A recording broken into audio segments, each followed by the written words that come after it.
tui mo oli ki pule le rei. Tau huki ki aki tau tolu. Tau fia mo hiva malohi. Tau ilo a tau otua. Haleluia ki tamai nene whakamukui. Tau lau marie mihe tau hia.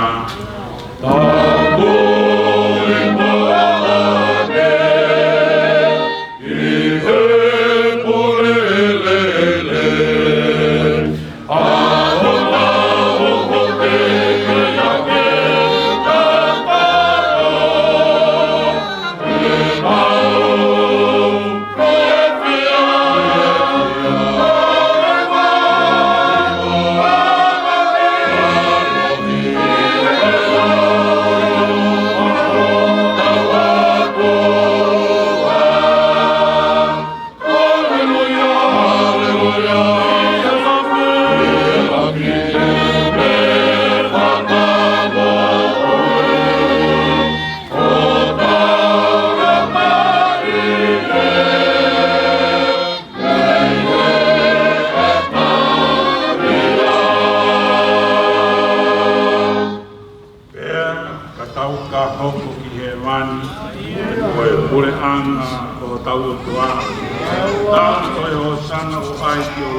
Fai haleluia ki o tau misa ia o toi ho san o ikai ke ngata.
Sisu kulai simu o mai tua ba mai da ba se la mari mai no mai alo pa mai ka ki ai mo ko ma ko ku ya mo ba rondo ki pe de